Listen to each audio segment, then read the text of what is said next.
예, 여러분 안녕하십니까? 오늘의 행사의 마지막 종합 토론 시간입니다. 오늘 주제는 글로벌 경제 정책 정상화 기대에 따른 금융시장 위험 요인과 정책 과제 또는 대응 이렇게 되겠습니다. 아시다시피 그동 우리나라는 이제 확장적인 통화 재정 정책 하에서 누적된 불균형이 있고 어떤 것들은 이미 코비드 이전부터 이제 쌓였던 것들이 있고요. 근데 이거를 지금 이 문제에 대해서 토론하는 것이 굉장히 저는 어렵다고 생각합니다. 우선 너무나 아까 이정욱 교수님께서 말씀하셨다시피 너무나 많은 무빙 타겟이 있고 그래서 이제 하기는 이제 곤란하시겠습니다만 여기 각계각층에서 오신 분들의 훌륭한 지혜를 여기서 우리가 공유해서 우리가 어떤 중지를 생각해 볼 때가 아닌가 싶습니다. 우선 여기 오늘 참석하신 패널 여러분들을 가나다 순으로 소개해 드리겠습니다. 노영훈 신한금융지주 부사장님, 고려대학교 경제학과에 계신 신관호 교수님, 이세훈 금융위원회 금융정책국장님, 임형준 한국금융연구원 자본시장연구실장님, 조홍래 한국투자신탁운영 대표님. 그래서 이거를 가나다 순으로 한 10분 정도 토론을 해주시고요. 다만 이제 이세훈 국장님은 정부 당국자로서 마지막에 말씀해 주시는 것이 좋을 듯합니다. 네, 그러면 노 부사장님부터 말씀해 주시기 바랍니다. 예, 안녕하십니까. 저 신한금융지주에 있는 노영훈 부사장입니다. 저희가 이제 금융기관으로서 최근에 코로나 관련된 게 진정이 되면 어떤 영향이 있을까 내부적으로 많이 검토도 하고 토론도 하는데요. 그 중에 큰 거가 하나 이제 금리 쪽을 좀 많이 보고 있습니다. 지금 아까도 발표 자료에 이제 미국 금리가 지금 최근에 급등하고 있고 그거에 따라서 국내 금리도 지금 오르고 있는데 이게 저희가 보고 있는 거는 최근에 유동성이 시장에 많이 풀리면서 실물 가격은 많이 올랐고 그런 상태에서 이제 금리가 인상이 되면 과거에 이제 2013년도에 이제 악몽이 좀 살아나는데요. 이 금리 인상이 실물 가격에 영향을 줘서 실물 가격이 이제 좀 내려가리라는 그런 좀 우려가 있습니다. 전통적으로 금융기관은 금리가 올라가면은 일단 장단점은 있지만 장점도 있습니다. 이게 NIM이 일단 개선이 되기 때문에 수익성은 좋아집니다. 최근에 그게 이미 시장에서 많이 반영이 되고 있고요. 단지 최근에 금융기관들의 이제 자산을 운영하는 형태를 보면 과거에 전통적으로 금융자산도 지금 주로 운영하지만 대체 투자라고 해서 실물 쪽에 투자하는 비중이 꽤 늘었습니다. 모든 금융기관이 이제 은행뿐만 아니고 뭐 다른 금융기관도.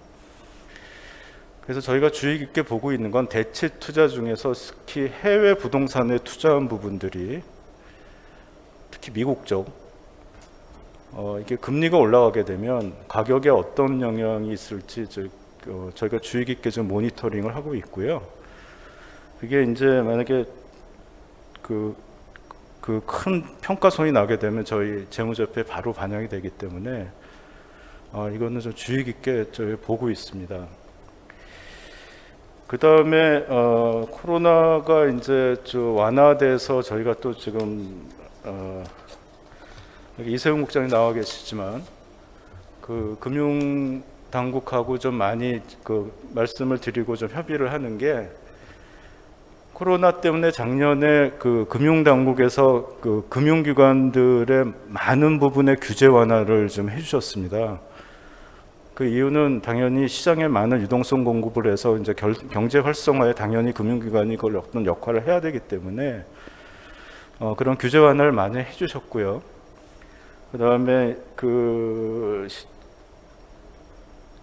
이자 유예, 그다음에 대출금의 원금 분할 상환 유예 같은 조치도 지금 있었습니다.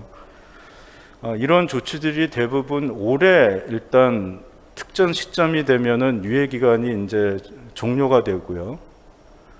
그 종료가 될 때 이게 좀 소프트 랜딩을 하기 위해서 특히 이 대출금 관련된 거는 뭐 지금도 특히 금융위원회나 이런 데서는 주의 깊게 금융기관들 의견을 많이 들어주고 계신데요. 당연히 이게 한꺼번에 저희가 유예 시점이 끝난다고 그래서 일시에 이거를 그 원금을 그동안 못 받았던 거 받거나 할 수는 없을 것 같습니다. 그래서 사전에 이거를 이 구조를 어떻게 그 분할 상환 구조를 다시 짜든지 해서 이거를 그 차주들한테 불편이 없게끔 소프트 랜딩하는 좀 방법을 좀 확정을 해야 될 것 같고요. 그 다음에는 그 금융기관의 유동성을 좀 더 원활하게 시장에 공급해주기 위해서 또 그 뭐 예대 비율이라든지 LCR 비율, 그 유동성 관련된 같은 규제 비율을 또 완화를 해주셨습니다. 근데 그거는 저희 입장에서 볼 때도 영구적으로 완화는 그건 안 될 것 같고요. 이게 그것도 시점이 좀 정해져 있는데 그것도 어떻게 보면 약간의 유예 기간이 필요하다 그러면 그것도 저희가 한번 그 감독 당국하고 얘기를 해봐야 될 것 같고, 하여튼 그것도 유예 기간 끝날 때 좀 소프트 랜딩이 되도록 시장에 충격이 없게끔 하는 조치들이 필요할 것 같습니다. 그다음에 이제 마지막으로 좀 말씀드릴 거는 그 코로나가 오면서 특히 금융기관들은 당연히 이 정부나 감독 당국에서 볼 때는 그 자본 관리가 중요하기 때문에 보수적인 자본 관리를 할 수밖에 없었고, 그게 뭐 국내만 아니고 해외도 마찬가지였습니다. 이제 그게 어느 정도 지금 코로나 관련된 그 경제 위기 상황이 좀 완화되는 시점에 지금 다 보이는데, 그 좀 엄격하게 관리됐던 그런 좀 수준이 만약에 완화되는, 경제가 완화되는 모습이 보이면 그 글로벌 시장과 유사한 수준으로 그것도 완화를 같이 좀 해주시면 금융기관으로서 이 여러 가지 그 대처하는 데 많이 도움이 될 것 같습니다. 그 이유는 지금 신한을 포함한 대부분의 금융기관들이 제가 상장회사고요. 60% 이상이 대부분 외국인들이 투자하고 있는 상장회사들입니다. 그래서 어떤 그런 엄격한 그 눈높이 잣대가 다른 금융기관, 글로벌 금융기관들에도 적용하는 수준으로 된다 그러면은 글로벌 시장에서 또 한국 금융기관들이 그 동일한 수준으로 적어도 대우받는 그런 모습은 보일 것 같습니다. 예, 이상으로 발표 마치도록 하겠습니다. 예. 네, 수고하셨습니다. 그러면 신관호 교수님. 네, 고려대학교 신관호입니다. 이렇게 초대해 주셔서 대단히 감사드리고요. 저는 이제 한두 가지 정도, 특히 지금 주제가 그 경제 정상화 기대에 따른 이 금융시장 위험 요인과 정책 과제인데요. 이 정상화 과정이 앞으로 어떻게 전개될 것인가에 대해서 간단하게 말씀을 먼저 드리겠습니다.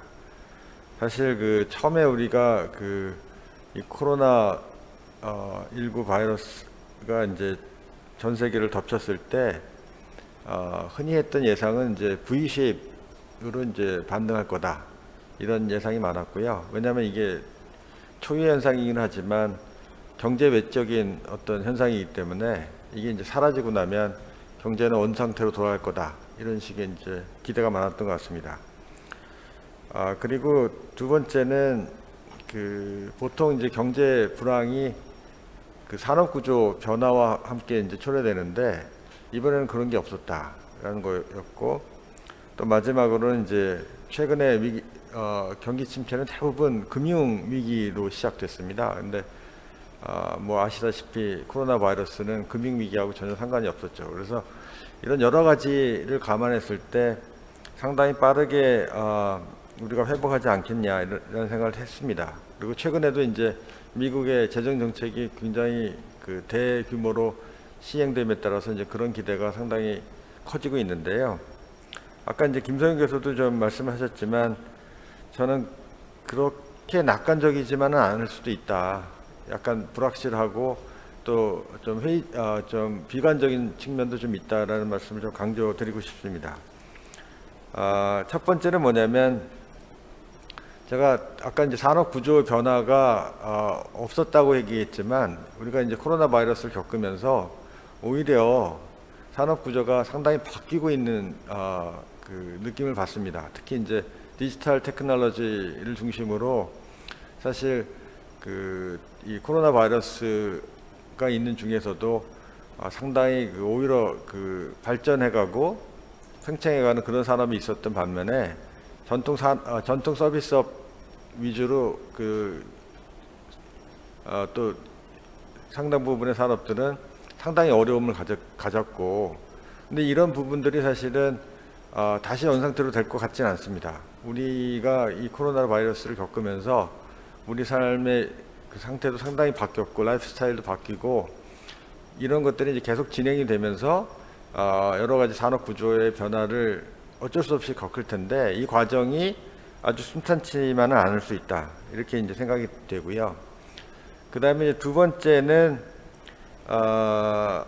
이 부채 규모가 지금 상당히 축적되어 있는 상태이기 때문에 이걸 어떤 식으로 이제 해소할 건지 아까 노 부사님도 이제 말씀을 하셨지만 지금 비상 상태에서 이제 유예해 놓은 이런 여러 가지 어떤 부실 가능성이 있는 채권들 이거를 어떻게 해소할 거냐 이 문제가 굉장히 심각할 수도 있다 이렇게 생각합니다. 사실 선진국에서는 이 글로벌 파이낸셜 크라이시스를 겪으면서 그나마 이제 디레버리징을 했었는데 이 신흥국들에서는 전혀 그런 게 없었거든요. 그래서 계속 증가하고 있는 상태에서 이번 위기를 맞았고 또 이번 위기를 겪으면서 사실 대부분의 국가들이 또 정부 부채를 굉장히 많이 늘렸던 상태이기 때문에 이 민간 부채와 이제 정부 부채가 이렇게 이제 한꺼번에 늘어난 상태에서 이걸 어떻게 이제 앞으로 감당할 수 있을까? 이것이 이제 굉장히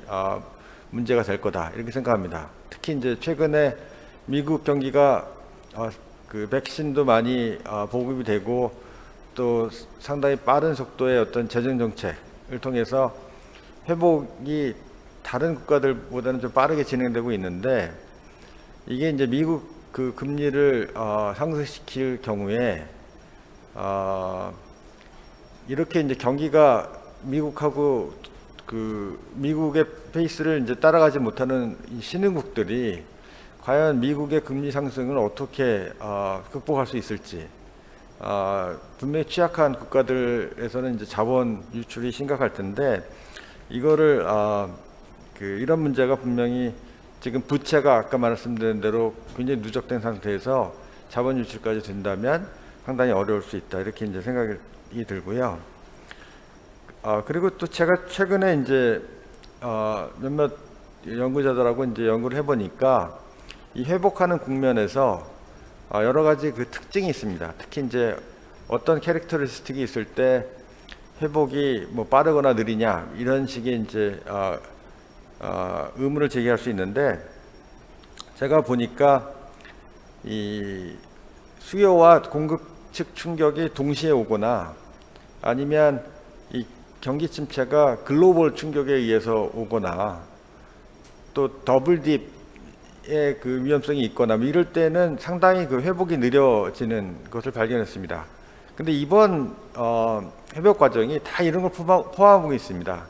지금 이 충격이 사실 코로나 충격이라는 게 이제 수요 공급 동시에 왔고 또 한 국가에서만 국한된 것이 아니라 만약에 일부 국가에서만 국한된다면 사실 일부 국가들이 이 환율 변화를 통해서 어느 정도 회복을 하고 다른 나라들이 그거를 이제 동시에 좀 쉐어할 수 있는데 지금은 글로벌 형식으로 왔기 때문에 일부 국가의 환율 변화를 통해서 이제 회복하기도 어렵고 이런 상황이기 때문에 사실 이 그 회복 과정이 만만치가 않을 거다 이렇게 생각이 들고요.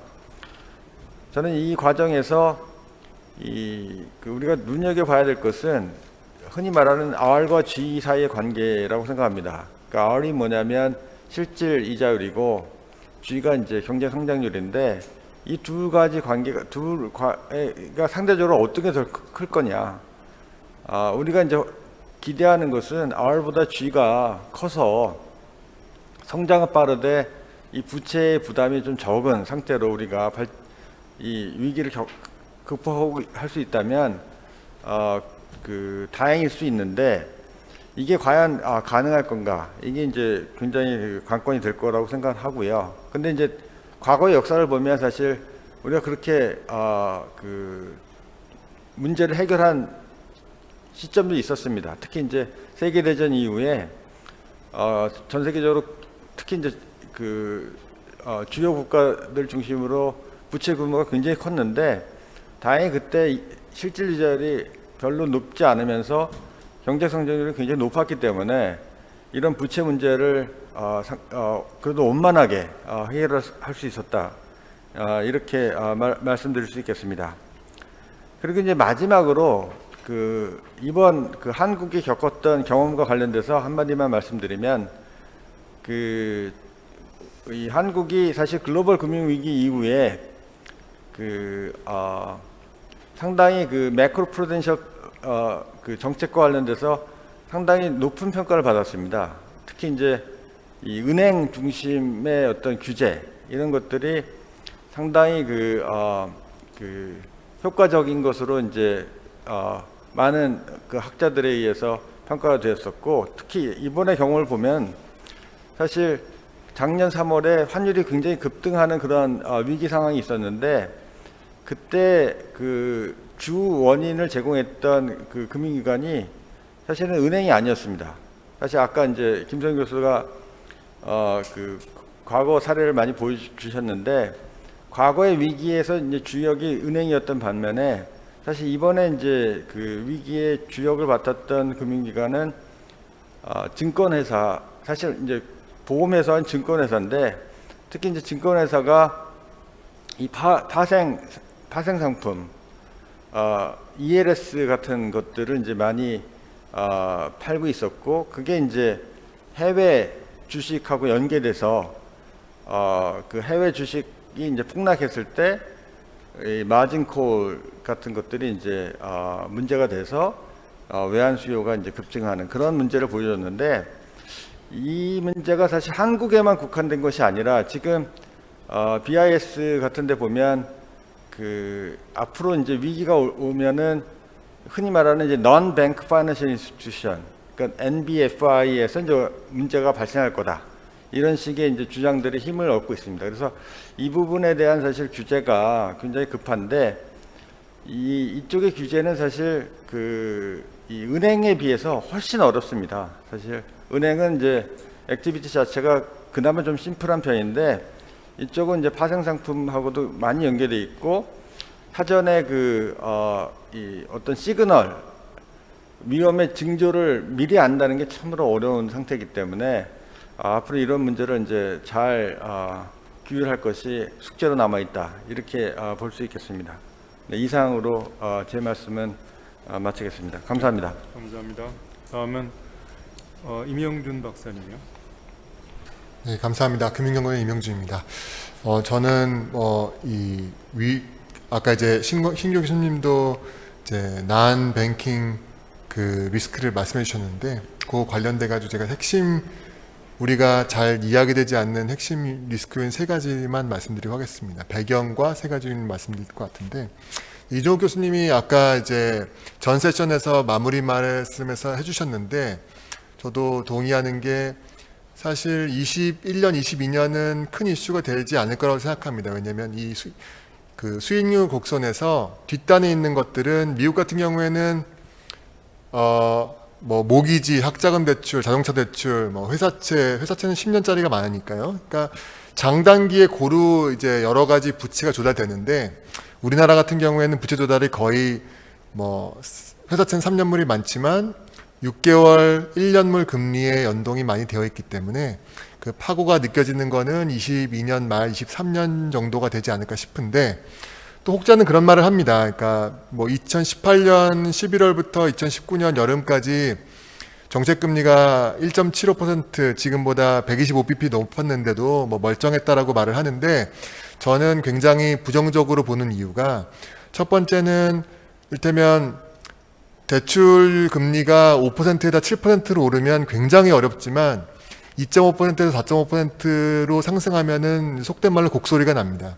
두 번째는 그간 이제 그 앞에 신 교수님도 말씀해 주셨지만 그 사이에 금융 시스템 내에 레버리지가 굉장히 늘어났고, 또 뒤에 말씀드리겠지만 이 인터미디에이션, 만기랑 신용이 변환되는 것들이 굉장히 많이 늘어났기 때문에 실제로 이 일커브 앞쪽에 앞단의 금리들이 올라갔을 때 굉장히 고통스러울 거라고 생각되는데요. 그럼 고통스러울 때 어떤 위험 요인이 있을 것인가 보시면, 제 생각엔 첫 번째는 일단 RP 리포 시장에서 좀 주의를 기울여야 한다고 생각합니다. 많이 이야기되지 않는데, 이게 사실 우리나라의 국가 경제를 보면 뭐 생보사든 뭐 국민연금이든 간에 결국 우리나라 인구 구조에 ALM을 반영하지 않을 수 없기 때문에 궁극적으로 거의 대부분은 뭐 이 주식시장 뭐 지금 인기가 많지만 이 파워가 지나가면 결국 픽스드 인컴에 대한 수요가 많습니다. 픽스드 인컴의 수요가 많은데 저금리가 되다 보니까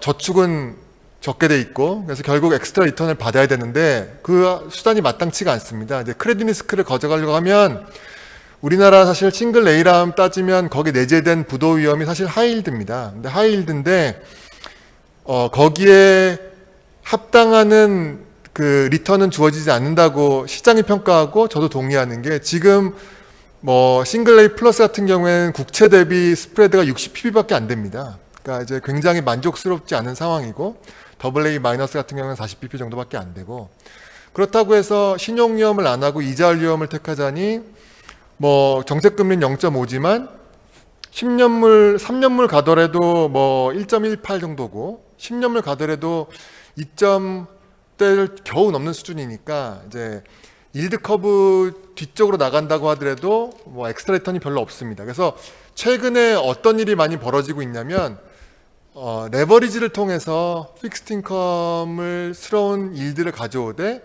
조금 더 수익률을 높게 취하자는 그 행위가 많이 이루어지고 있습니다. 그래서 어떤 말씀이냐면, 이제 100원으로 국채를 사고 작년 한은에서 리포 대상으로 금융채가 들어오면서도 은행채도 많이 들어오는데, 그러면 100원 가지고 은행채나 국채를 사고 리포를 하고 다시 그걸로 헤어컷한 나머지 돈으로 다시 국채나 은행채를 사고 다시 리포를 하고 다시 채권을 사고, 마지막에는 이제 일드가 가장 높은 뭐 여전채를 산다든가 이런 이제 투자들이 굉장히 많이 늘어나고 있는데, 이게 규모가 상당할 거라서 저는 추정합니다. 왜냐하면 리포 시장에서 사실상 자금을 공급하는 주체는 은행과 운용사였습니다. 그리고 이제 조달하는 쪽은 증권사였는데, 지금 보시면 리포 잔액을 보면 운용사에서 리포로 조달하는 금액이 53조 원입니다. 그러니까 증권사보다 훨씬 더 많고요. 운용사에서 사실상 리포로 자금을 조달한다는 얘기는 그 크레딧으로 레버리지를 일으키는 거 이외에는 사실 가능하지가 않기 때문에, 그래서 상당히 많이 이런 그 투자가 많이 늘어나고 있다고 보여지고 있고, 그러니까 리포 시장이 사실 그 담보물이 국채나 은행채 굉장히 안전하기 때문에 별거 없을 거라고 우리가 안심을 하고 있는데, 예를 들어 작년에 리포 시장이 한번 설번한 적이 있었습니다. 근데 그 설번한 이벤트가 계기가 된 게 리포에 자금을 많이 공급하는 은행에 리포 트레이더가 휴가를 갔습니다. 이거 한 일화지만 그만큼 리포 시장 규모에 비해서 액티비티가 굉장히 다양하지 않고 굉장히 띵한 마켓이다. 그래서 위험할 수 있다라는 그런 생각이 들고요.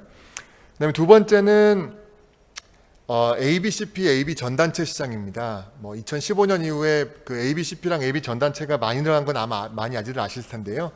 이게 감독원이 적절히 은행에 대해서 부동산 PF, 뭐 유동성 약정, 신용 약정 많이 제공하지 말아라 여러 가지 감독을 해서 그 이후에 증권사가 이 시장에 많이 들어왔습니다. 그래서 증권사가 유동성을 퍼실리티에 제공하는 뭐 부동산 PF나 정기예금을 기초로 한 ABCP, AB 전단체가 많은데 작년 증권사 유동성 위기 때 정부가 CP를 매입해주고 콜차입 증권사 그 한도 완화해주고 그다음에 한은이 리포 대상 확대해주고 결정적으로 증금 통해서 유동성 공급해주지 않았으면 증권사에 대해서 런이 발생할 수밖에 없었던 상황이고 그리고 같이 연이어서 이 ABCP 시장에 런이 발생했을 겁니다. 그래서 ABCP에 런이 발생하면 그걸 담고 있는 MMT에서 런이 발생하고 MMT를 운영하고 있는 대부분 증권사도 또 위기를 겪고 이런 사실 겹겹이 리스크가 중첩 빌드업되어 있는 상황인데 작년에 그 3월에 홍역을 치르고 그러면 ABCP 퍼실리티가 굉장히 좀 줄어들었느냐 그렇지는 않습니다. 작년에 ABCP랑 AB 전단체 발행액을 보면 그 합계가 역대 최대를 기록했고요. 그래서 계속 시장 여건이 너무 좋기 때문에 유동성이 계속 들어오고 지표상으로는 좋지만 내재되어 있는 이렇게 그 리스크는 빌드업되고 있는 상황입니다. 그래서 이 한쪽, 그러니까 ABCP의 기초자산이 되는 자산들의 부실이 일어나거나 아니면 여기에 스폰서를 하는 증권사의 런이 발생하거나 이 둘 중 하나가 발생하면 양쪽이 트리거 되면서 또다시 작년 3월 같은 이벤트가 발생할 가능성이 없진 않고요. 그다음에 마지막은 연관돼 가지고 이제 작년에 증권사 이벤트입니다. 작년에 이제 증권사 유동성 위기가 있고 굉장히 그 특이한 트리거로 해서 발생한 거지만 사실 뭘로 트리거 됐냐가 보다는 저는 기본적으로 이 작년에 증권사 유동성 사태가 보여준 중요한 시사 스냅샷이 증권사의 펀딩 스트럭처가 굉장히 취약하다는 걸 보여준다고 생각합니다. 그래서 증권사가 갖고 있는 채권이 굉장히 많지만 이 표면을 걷고 안에 북을 들여다보면 ELS랑 DLS 북에 연계된 묶여있는 채권들이 굉장히 많습니다. 그래서 이 ELS, DLS 북에 묶여있는 채권을 제외하면 증권사가 내가 원할 경우에 더 이거를 담보로 안정적으로 자금을 조달할 수 있는, 그러니까 리포할 수 있는 크레딧이 그렇게 많지는 않습니다. 우량채들이 많지는 않고 이미 그런 우량채들은 다 리포에 걸려 있고 그렇다고 해서 회사채를 많이 발행하지도 않습니다. 사실 비싸니까. 그래서 사실 일반 CP 시장에서 증권사가 이슈하는 게 굉장히 많은 부분을 차지하는 상황입니다. 그래서 다음에 다른 위기가 오면 다시 한번 증권사 베일아웃 이슈가 다시 부각될 거라고 생각하고요.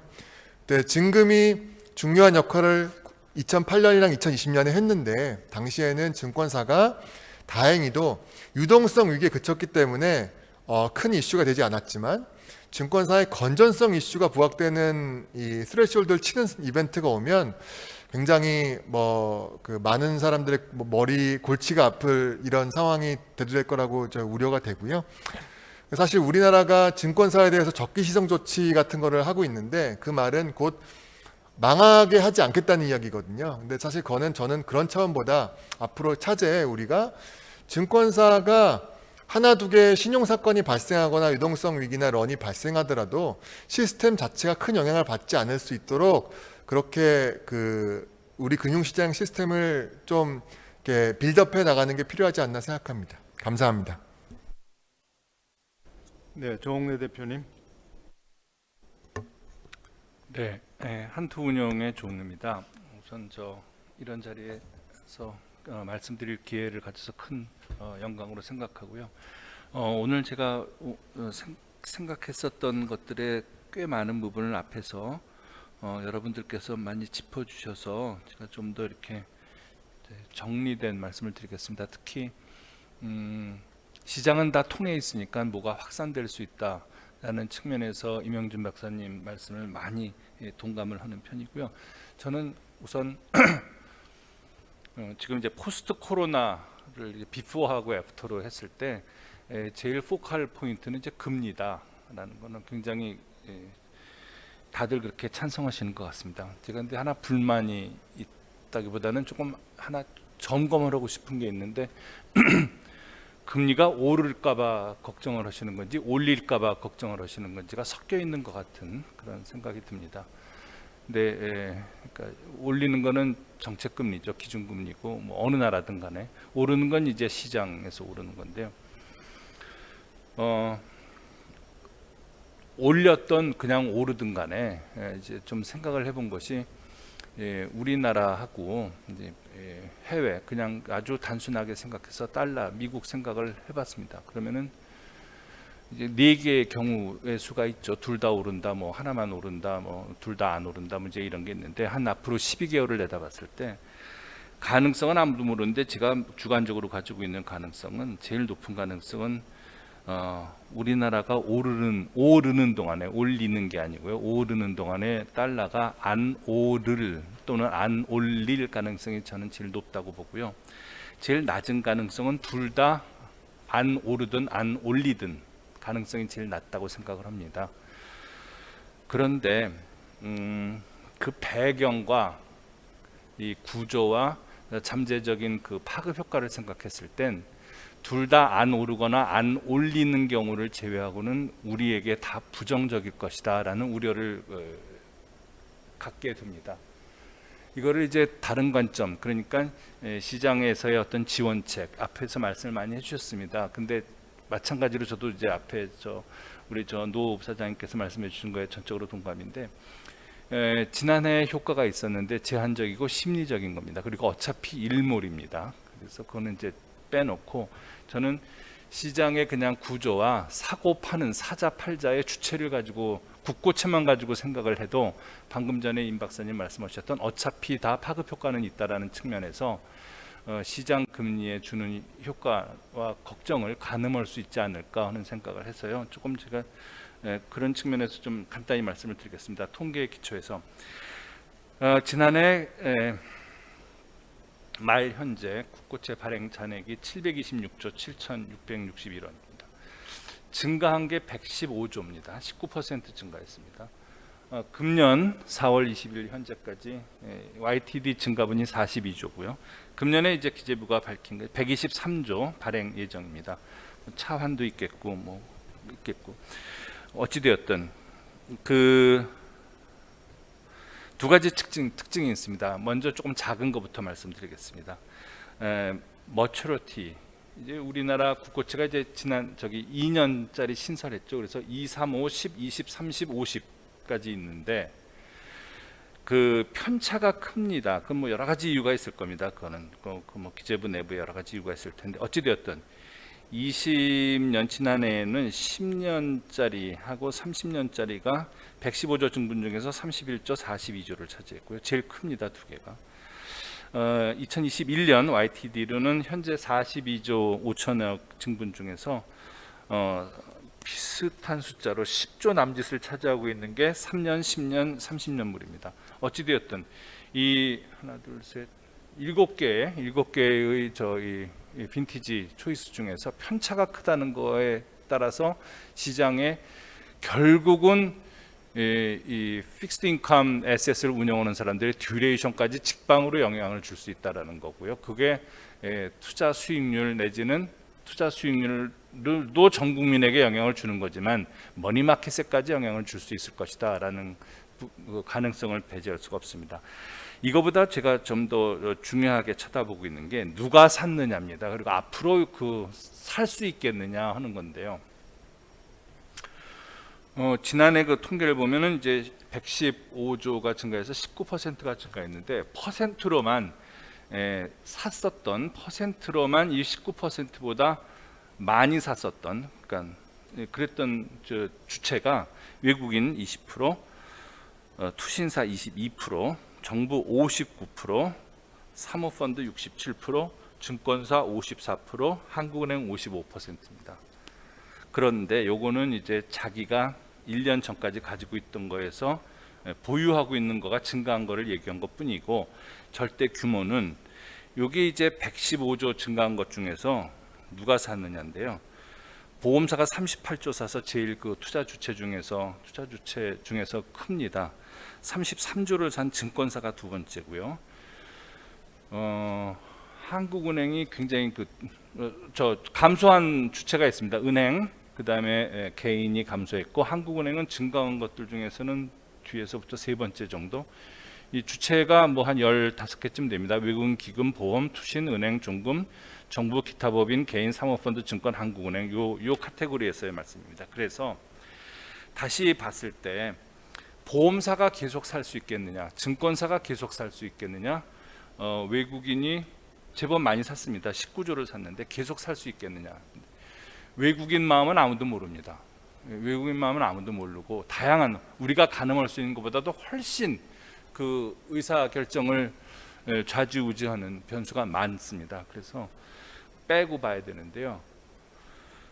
저는 보험사가 주구장창 이렇게 살 수 있을 거라는 거에 대해서 좀 물음표가 있고요. 증권사가 살 수 있을 것이다. 왜 샀느냐 생각하면 뭐 여러 가지가 있겠지만 좀 3월 이후에는 좀 돈이 많아가지고 현금이 많아가지고 샀겠죠. 뭐 RP로 일단 뭐 시작을 하고 그러려고 샀는데 방금 임 박사님 말씀하셨던 것 같은 상황이 재방송될 가능성도 있고 또 그렇게 2020년과 2021년 지금까지의 기간 약 한 18개월 동안 흘러오는 것만큼 그런 상황이 그게 뭐 동학개미 붐이 되었던 따상 붐이 되었던 뭐가 되었든 간에 앞으로 3, 4년 동안 계속될 수 있을 것이냐에 대해서는 정말 잘 모르겠습니다. 그러면 기금이 이제 많이 샀는데 그것도 기금이 많이 산 것도 8조 샀습니다. 정부가 기금은 이제 우리가 말하는 이제 연기금들이고요. 정부가 6조 8천을 샀는데 59% 상승인데 이거는 정부 내에 있는 기금들, 예를 들면 기재부가 관장하는 한 60몇 개의 기금 같은 데서 산 거고요. 왜 샀느냐? 돈이 늘었거든요. 왜 늘었느냐? 세수가 거치면서 그 다음에 재정 정책을 확장적으로 편성을 하기 위해서 나중에는 감소할지 모르겠으나 일단 기금으로 들어가서 거기가 지출을 하는 손이 되는 역할이 있기 때문에 사업이 있기 때문에 그런데 아직 그 어떤 엑스큐션이 사업에 들어가지 않고 있는 동안엔 운용 자금을 여유 자금을 국고채로 보유하고 있기 때문에 이게 증가한 이유입니다. 앞으로 3년 5년 계속될 거냐? 아닐 것 같아요. 결국은 한국은행이 현재 726조의 발행 잔고 중에서 25조, 30조를 보유하고 있는데 지난해 16조 7천 보유하고 있다가 30조가 되는 25조가 되는 바람에 55%가 는 것뿐입니다. 퍼센트는 큰데 절대 액수는 작죠. 그래서 저는 중앙은행이 좀 더 큰 역할을 해주셔야 하는 그 준비를 좀 갖추고 있는 게 굉장히 시장의 큰 잠재적인 걱정거리를 해소하는데 일조하지 않겠느냐 이제 그런 저는 주장을 하고 싶습니다. 그러니까 어떤 의미에서 보면은 진정한 의미에 그냥 우리가 지난 한 10년 동안 뭐 11년 12년 동안 미국에서 구경하고 EU에서 구경했었던 진정한 의미의 QE가 좀 이제 우리도 좀 다짐을 해야 되는 그런 때가 오지 않았느냐 하는 게 저 개인 그리고 이제 시장에서 픽스드인컴을 운영하는 사람들의 생각입니다. 이게 여기가 이제 제가 오늘 말씀드리려는 그 본론이고요. 덤으로 살짝 하나만 조금 더 말씀을 드리겠습니다. 아까 그 앞에 세션에서 발표하셨던 김소영 교수 내용 중에 해외 투자, 그러니까 포트폴리오 투자를 했던 것에서 발생할 수 있는 이제 위험 말씀을 하셨는데 저는 모니터링을 지금보다 조금 더 많이 해야 된다는 생각입니다. 저희가 이제 몸을 담고 있는 업의 특성상 우리나라 투자자들이 뭐 개인이시든 기관이시든 아웃바운드 그러니까 해외에 투자하시는 것에서 해놓은 그 포지션들에서 지금 무슨 일이 벌어지고 있느냐를 이제 일선에서 많이 보고 있는데 금리 움직임 때문에 걱정이 된다.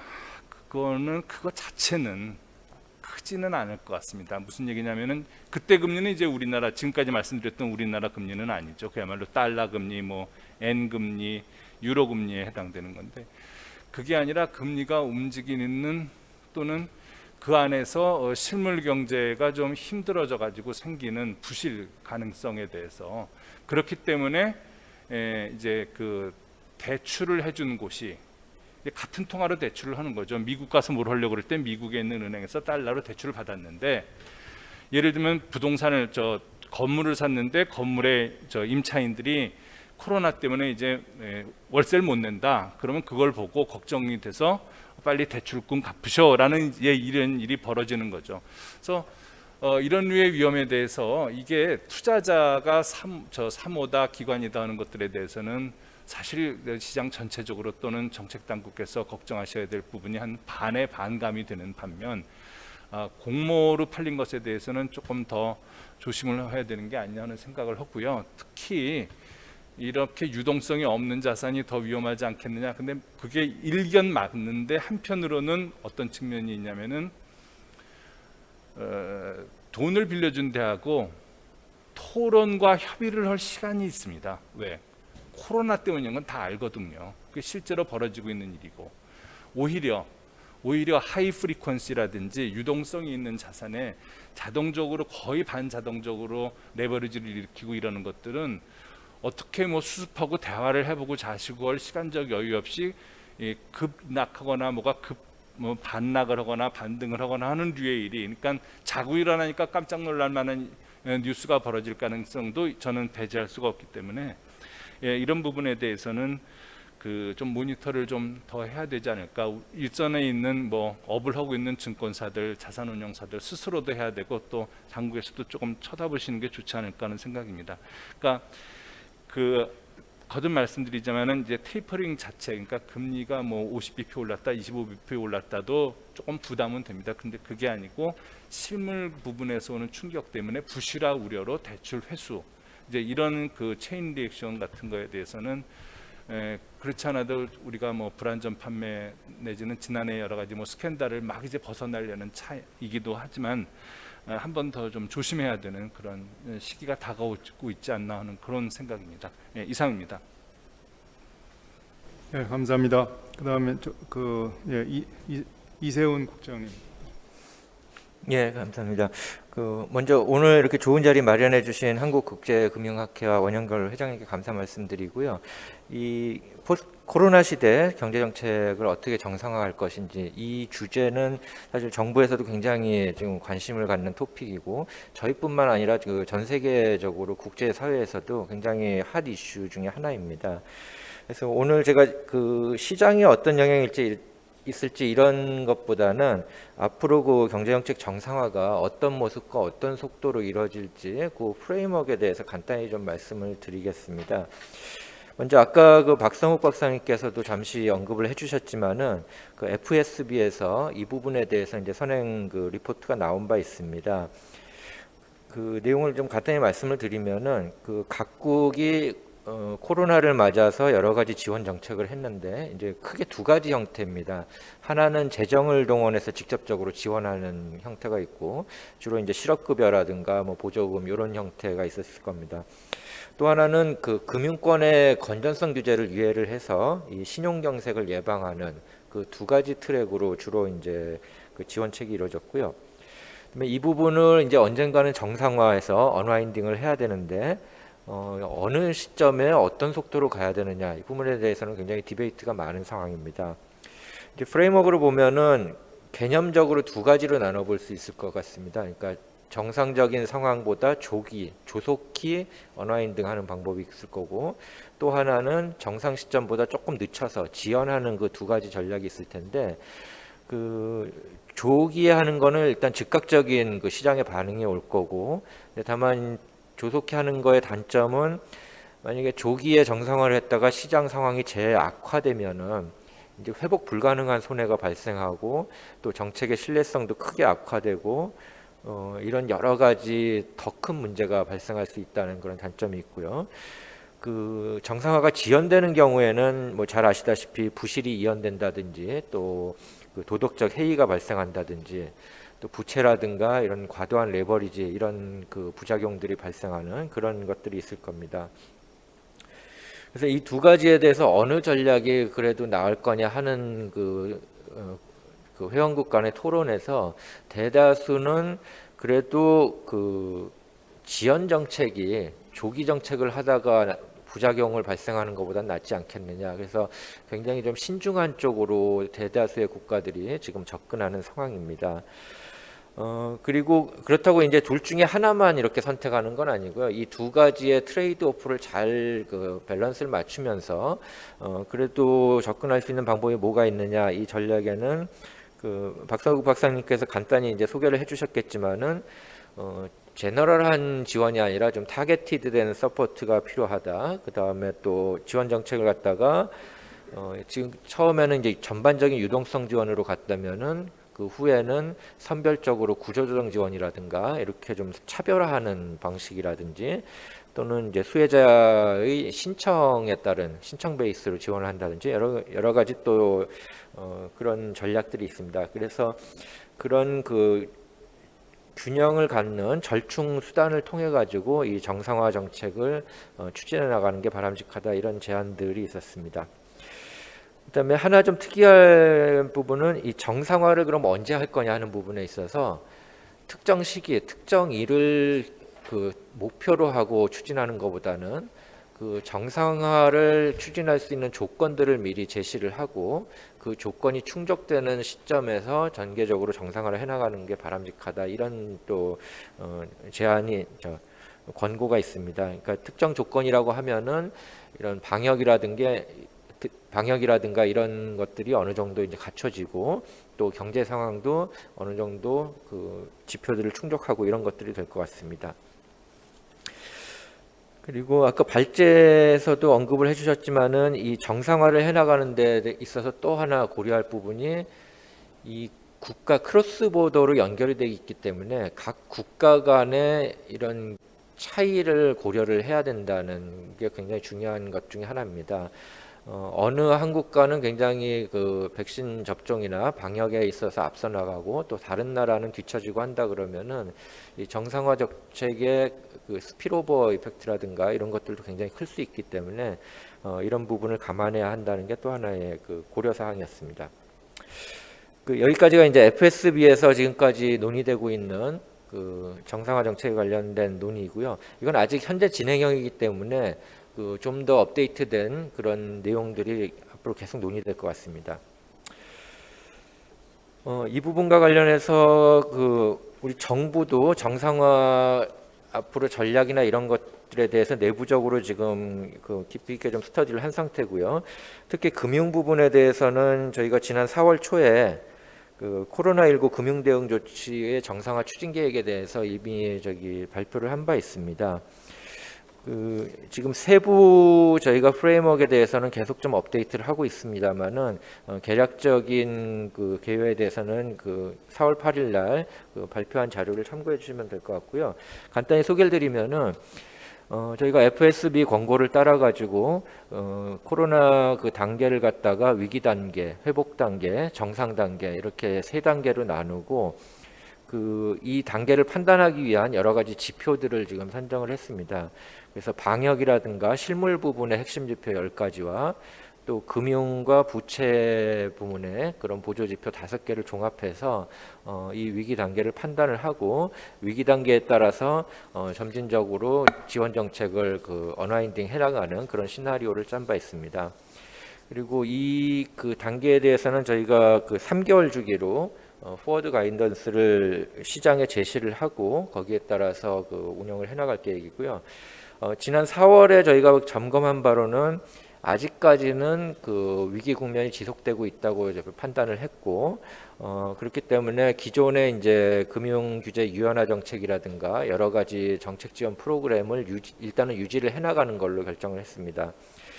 다만 그 안에서 그 FSB 권고나 이런 것들을 종합적으로 감안해서 지원책을 좀 타겟팅하고 좀 선별적으로 프로그램을 조정하는 작업을 지금 하고 있습니다. 그래서 예컨대 저희가 지원 프로그램으로 마련했던 채권시장 안정펀드라든가 증권시장 안정펀드 이 부분은 지금 실제 수요가 그렇게 크지 않기 때문에 사실상 좀 동면 상태에 들어가는 상황이고요.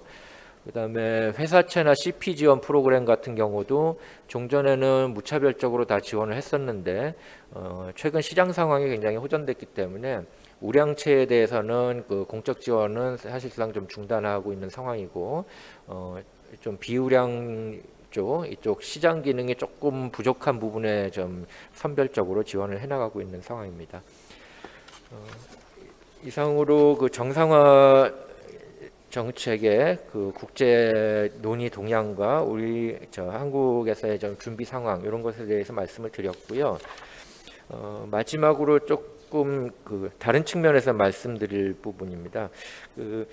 저희가 종래에 이제 위기, 특히 이제 금융위기를 겪다 보면은 그 후에 어떤 과제가 있을지에 대해서 굉장히 도식적이고 이제 공식화된 그런 대응을 해왔었습니다.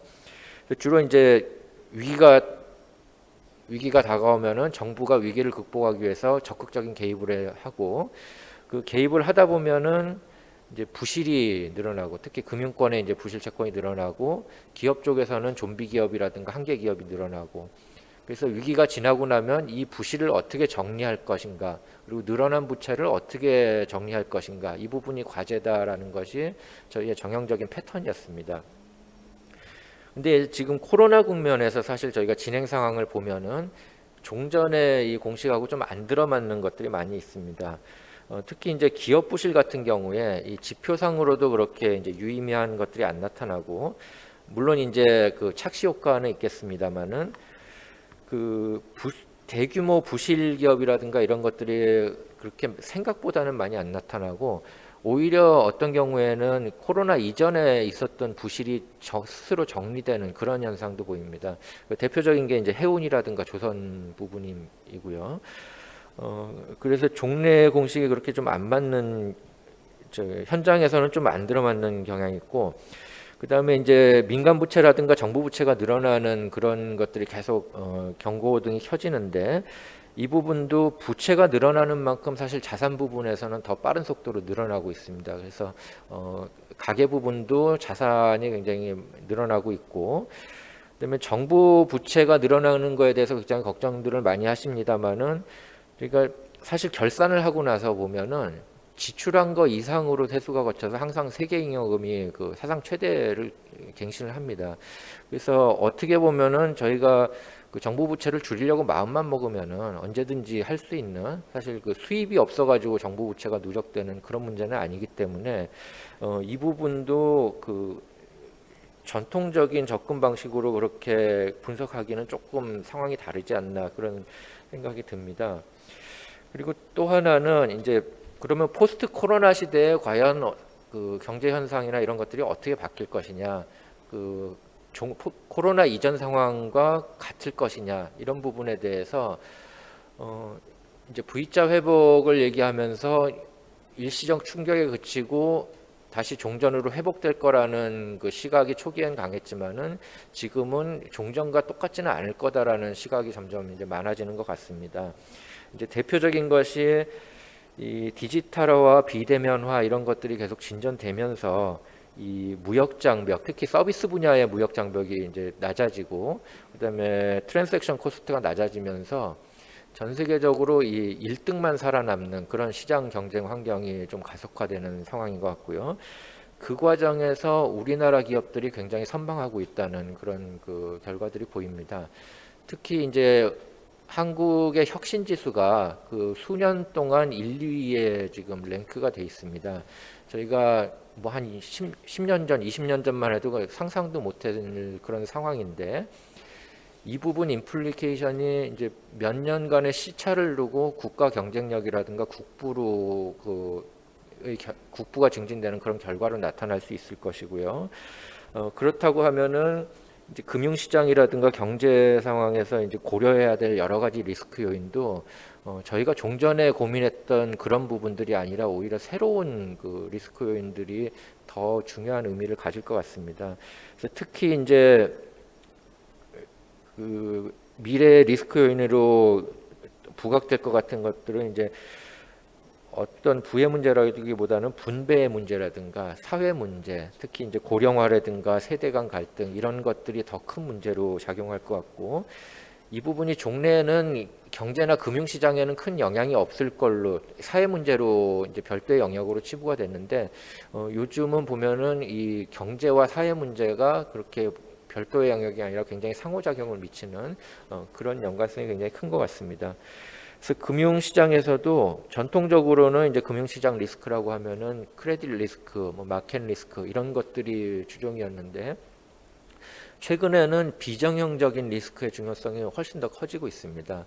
특히 이제 운영 리스크라고 하는 오퍼레이션 리스크도 그렇지만은 ESG와 관련된 리스크라든지 이런 것들의 중요성이 굉장히 커지고 있기 때문에 금융시장을 분석하고 접근하는 시각들도 종래의 시각과는 굉장히 좀 다른 측면에서 보아야 되지 않을까 그렇게 생각합니다.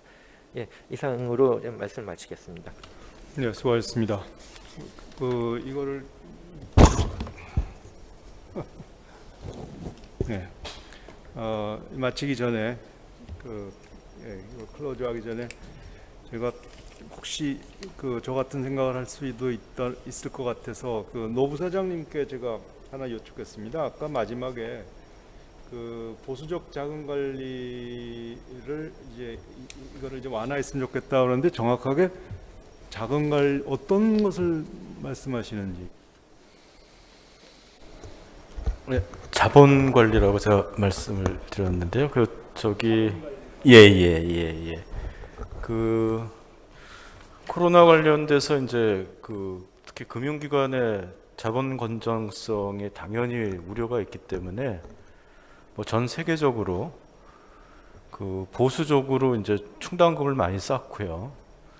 그다음에 자본을 더 내실화하는 쪽에 여러 가지 조치들을 금융기관 스스로 한 것도 있고 감독기관하고 이제 협의해서 한 것들도 있습니다. 근데 그게 이제 상당히 지금 의외로 이 코로나 사태가 금융기관에 지금 끼친 악영향이 현실적으로 눈에 많이 물론 잠재적인 리스크는 아직 있습니다. 근데 현재 명목적으로 생각보다 악영향이 드러나는 게 많지가 않기 때문에 그런 보수적인 자본 정책에 대해서 이제 좀 완화가 되고 있는 추세입니다. 대표적인 게 이제 배당금 당연히 많이 못 주죠. 자본금 확충해야 되기 때문에. 근데 당연히 특히 작년 같은 경우는 전 세계가 그랬고요. 근데 이제 올해부터 그게 글로벌 금융기관들 추세 보면은 뭐 완전히 코로나 이전으로 회복되진 않았지만 그런 것들이 충당금이라든지 그런 배당금이라든지 이런 자본에 영향을 주는 그런 관리 툴이 좀 완화되는 시점이 있습니다. 그래서 그게 아까도 말씀드렸지만 방역이 지금 나라마다 뭐 차이도 있곤 하지만 그게 너무나 또 국가 간의 그런 완화 수준의 차이가 나기 시작하면은 이게 자본시장이 개방되어 있는 상태이기 때문에 이 글로벌 금융기관과 또 한국 금융기관들이 좀 차별 대우는 지금까지는 받지 않고 있으나 그런 우려가 있어서 좀 말씀을 드렸습니다. 잘 알았습니다. 이제 각계각층에 계신 이 토론자분께서 여러 가지 굉장히 좋으신 말씀들을 많이 하셨습니다. 그냥 나름대로 정리하자면 이 위험 요인이 아마 채권 수익률인 것 같다라는 것을 많은 분들이 말씀하셨고요. 그리고 이것이 이제 그림자 은행을 중심으로 한 딜레버리지의 위험에 대해서 경고를 하셨습니다. 특히 단기로 자금을 빌려서 운영하는 이에 대한 경계가 필요하다 하는 것이고, 세 번째는 이제 중앙은행의 백스톱이 필요하다. 물론 이거는 이제 국내 금융에 해당되는 것이겠습니다만, 그래서 여러 가지 이런 것들이 이제 금융의 시스템 위험으로 전이되지 않도록 그런 여러 가지 감시 활동이 필요하다. 뭐 이런 말씀들을 많이 하셨습니다. 그리고 정부에서 오신 이세훈 정책국장님께서는 그래도 상당히 생각보다 낙관적으로 보시는 것 같아서 그렇게 이해하고 있겠습니다. 그럼 이만 마치겠습니다. 박수 좀 쳐주시기 바랍니다.